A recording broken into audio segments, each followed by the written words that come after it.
So welcome to week 2 of Reconnecting. I can't remember my own titles. Reconnecting. If you weren't here last week, or if you're just visiting, last week we officially began this 10-week series we're doing right now called Reconnecting, which is just a dive into our life of prayer. 10 weeks just centered and aimed at developing this life-changing practice of prayer in our lives. Like we started reflecting on last week, though, we all come to Mass. We all believe that God exists. And that we all at least know, even if we don't like those things, we at least know that church is important, great. But our experience, like this lived experience that we have of our connection with God, what's that like? That's the first question. Because like we mentioned last week, when it comes to our connection with water, or electricity, or the internet, if those connections aren't there, we feel it immediately. It changes our life immediately when we don't have those connections, or even they're just poor. If it's slow internet, man, it's the worst. Like we feel it. The question is our connection with God like that? Can we say like, yeah, I feel like my connection with God is weakened? Can we say like, I feel like my connection with God is strong? Can we feel that connection that we have with God? Because it's that connection, it's this real, violent, personal relationship with God that has the capacity to completely change, to completely transform our lives. The thing is, there's going to be challenges. It's not just, sunshine and roses. There will be challenges. As St. Augustine pointed out to us. So today we really want to just dive in to 3 of those challenges in particular and kind of ask that question. What is it that diminishes this connection? Or what is it that prevents us from developing that connection with God? That first challenge that we're going to face, this is where we can all say duh together. You ready? Okay, the first challenge is sin. Duh. Okay, duh. Sports analogies are kind of cheap, but this is such a dumb moment, we don't really need to beat this bush too hard. It's kind of easy.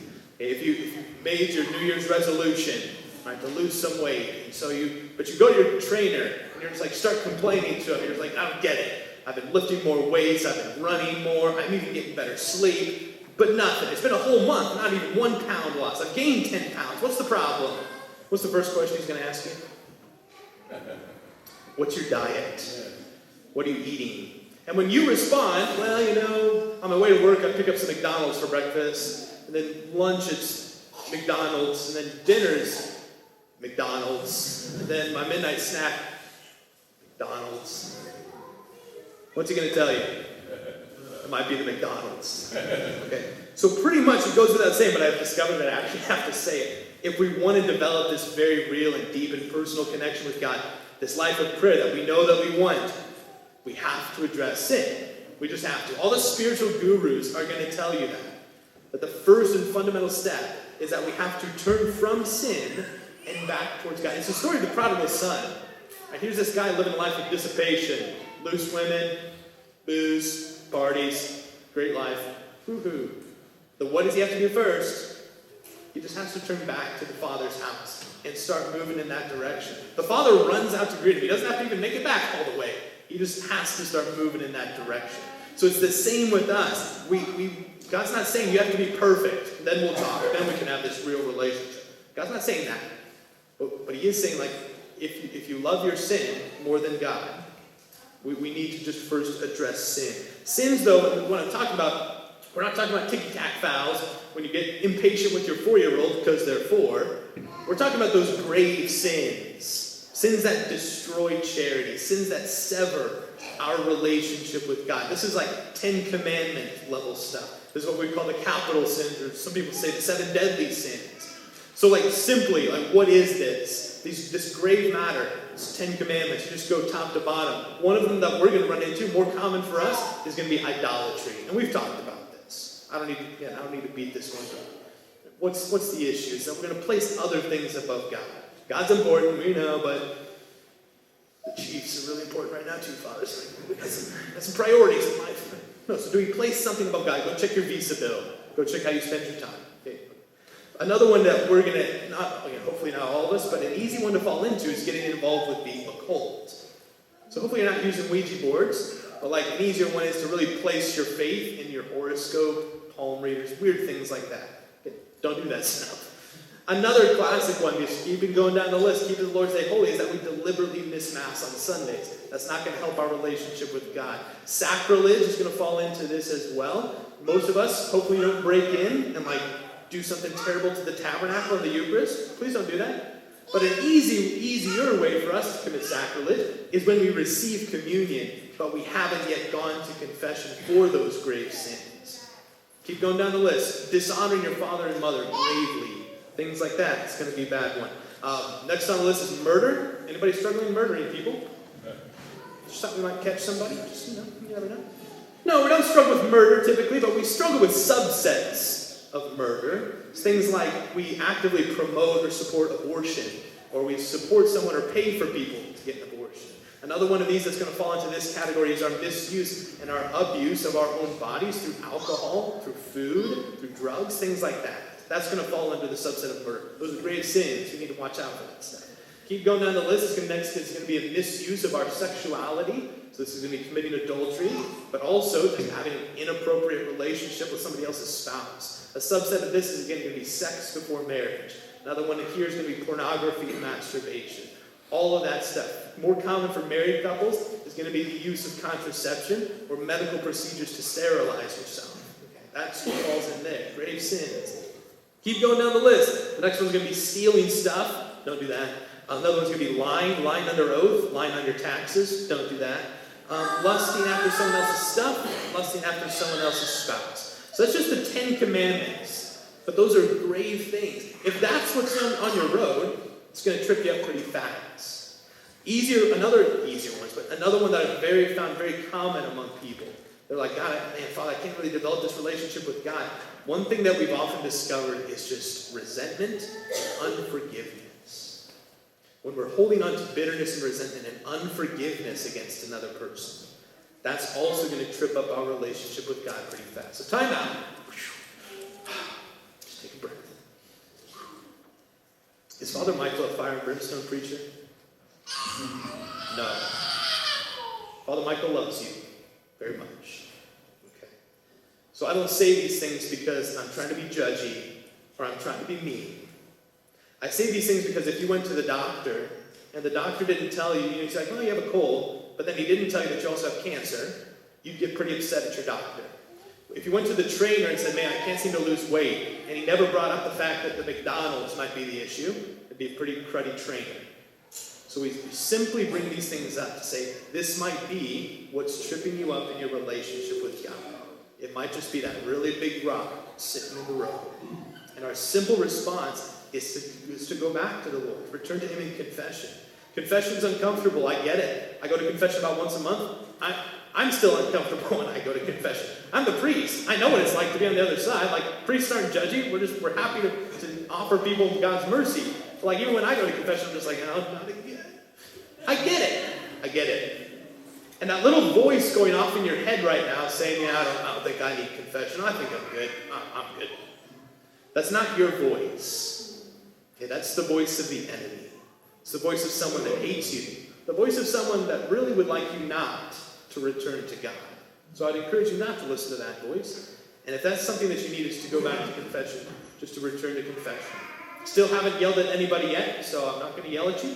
Pretty clutch. So just if that's what you need, confession. So that's challenge number 1 is our sin. Challenge number 2, nationwide, I don't know if you know this, but 10% of car accidents that result in fatalities are the result of 3,000 people die every year. Over 300,000 people are injured in car accidents every year because of distracted driving. Okay, Kansas is actually worse. We're pretty high on the list. Number 2 on the list of the lists that you don't want to be very high.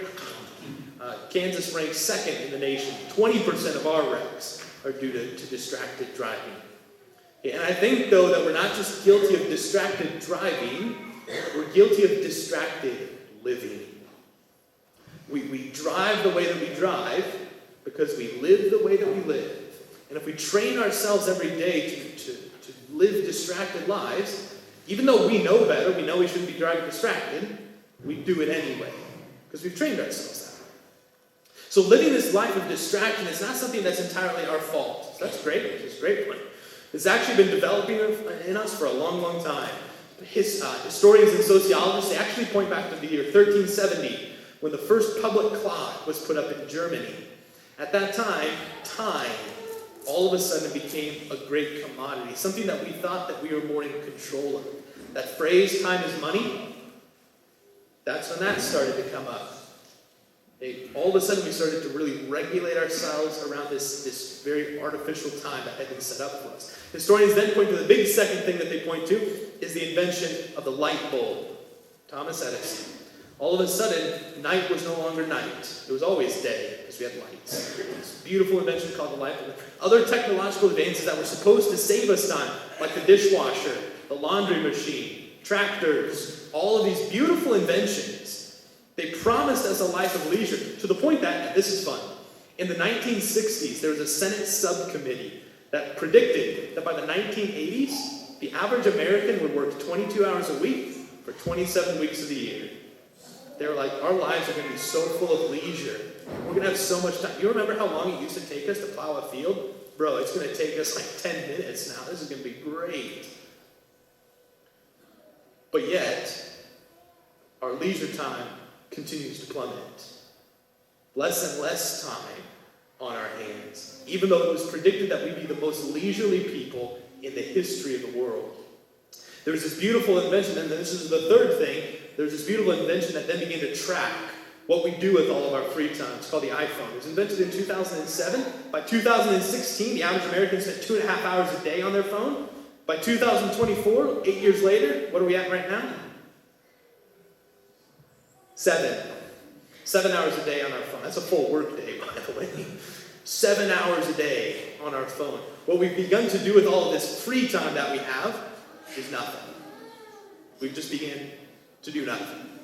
And instead of slowing down, instead of being this people whose lives should be filled with leisure, just chilling, we've actually become a people with what psychologists call just infected with hurry sickness. We're always worried about the next thing. 1 in 5 adults in the United States right now has a clinical level of anxiety. Why? We should be so chill, but we're not. It's this distracted life that we're living. And the number one issue in our spiritual life of developing this connection with God is actually not going to be murder. It's actually just going to be the fact that we're too busy. It's the number one thing. There was a survey done of 20,000 people, so a decent sample size.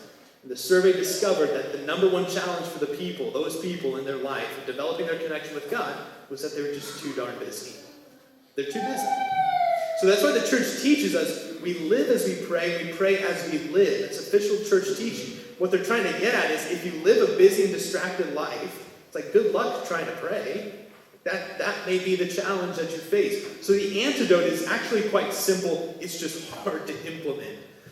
The first thing is to recognize that God exists eternally in the present. God didn't happen last Sunday. God's not going to happen next Sunday. God just is. God always is. And so if we want to get in touch with God and connect with God, we have to learn to live in the present moment. Okay, our problem is that we're typically not present to the present. You ever been eating dinner with somebody and they're right in front of your face, but they're like not there? They're a million miles away? Okay, it's that. We're not present in the present. So what we have to begin to do is ask ourselves that question. Not what am I going to miss tomorrow if I don't get some stuff done? We have to ask the question, what am I missing because I'm missing right now?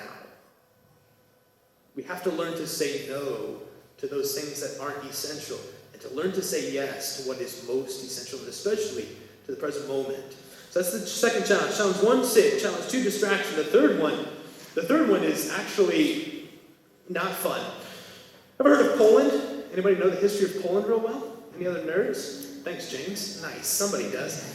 So the history of Poland isn't a pretty one, especially in the 20th century. Poland is the country, historians say, that lost World War II twice. Because they first lost to the Nazis, but then secondly, they lost to communism. This is the environment that Pope St. John Paul II grew up in. And so when he returned to Poland for the first time as Pope, the first time that he returned to combat that. And during his homily, this big public mass that he had preaching to all of the people, he said, I'm here to remind you of who you truly are. The communists have been pushing down their people's throats that life's just about what you got right now. Have some fun right now, make some money, do something. God doesn't exist, don't worry about it. That's what had been pushed down their throats for decades. And John Paul II arrives to say, I'm here to remind you who you are and what this is all really about. And during that Mass, during his homily, the people just began to chant, we want God, we want God, we want God. It was a beautiful thing. Because it's true, fundamentally in the human heart, we're just wired for God. We come alive, life makes sense, everything starts to click when God's present in our lives. But the challenge, what do we spend our days focused on? What do we spend our lives focused on so much? Is me. Not me. You. Yourself. That's our challenge. Do we want God? Or do we just want God can do for us? Do we want God? Or do we want this genie that's supposed to come out of a bottle and grant me my wishes if I pray to him correctly? That's the challenge. Do we want God? Or do I just want me? Do you just want you? Is our ego getting in the way? We can think of it this way. Look at how you live your relationships. Can we all laugh real quick at a little funny stereotypical joke? Okay? Don't get mad at Father Michael. Do you want your wife? Or do you want your wife to make you a sandwich? Do we want our spouse? Or do we just want what our spouse can do for us? Do we want God? Or do we just want God to do some things for us because apparently he's pretty powerful and magic and can do those sorts of things? That's the question. I've seen it, and one of my most hilarious experiences in my life is when I've watched a parent yell at their kid, and they yell at their kid and say, hey kid, remember, the world doesn't revolve around you. And I laugh because I'm just like, I knew this person, and I'm just like, oh yeah, the world doesn't revolve around them, but it sure as heck revolves around you, man. Okay. We live our lives, and I'm guilty of this too. Yeah, the world doesn't revolve around you, but it kind of revolves around me. Easy for us to fall into that. And also, like, when people say, Father, I stopped praying a while ago. I don't like praying. Or I stopped going to church. And I ask, well, why'd you do that? Well, God wasn't listening to me, and I wasn't really getting anything out of it. Okay, listen to me. I don't tell people this. I'm more gentle in person. But listen to it. Why did they stop praying? God wasn't listening to me. I had some things I needed done, and God wouldn't do them for me. He didn't listen to me. I was right. God was wrong. He wasn't listening to me. What happens so easy is we place ourselves at the center of the world. So there's this wonderful Carmelite nun, Ruth Burroughs. She just died recently. She's like 100 years old. But she was feisty. And she just had brilliant insights into the spiritual life. But she didn't pull any punches. And so she would tell people, if you're finding yourself frustrated in prayer, if you find prayer difficult, ask yourself one question. What do I really want? And then just honestly wait for the answer. What do I really want? Because then she said this, if we honestly listen to the answer, because we're having frustrations and difficulties in prayer, what we're going to hear is, I just want me. It's going to be something ego-driven that's going to be preventing us from living this life of prayer. And so what Sister Ruth would tell us is that true prayer always means wanting God, not our ego.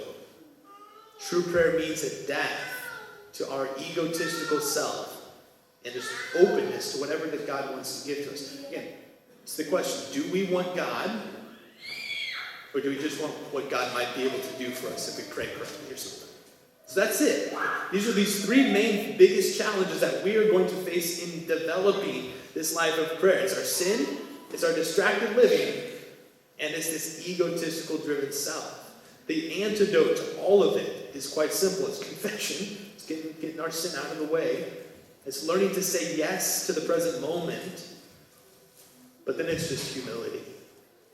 What Christ models for us in his own life of prayer, his own relationship with the Father, is just that. He's the one without sin, so that's clutch. But then as we even hear in our gospel today, he has to go away to his deserted place to pray. His life is plenty busy and plenty distracted. Everyone's clamoring at the door for him, literally. He's a busy guy, so he knows, I have to take time to pray. But then it's also just a life of humility. And it's Christ who humbles himself to become one of us. He is the model of humility. So if we want this real and personal and vital relationship with God, that's awesome, great. But our response, our side of the equation, what we need to do is to begin to face those three challenges, or at the least, become more aware of them. Because when we begin to do that, that's when that transformative life of prayer, that deep and personal connection with God, can truly begin to develop.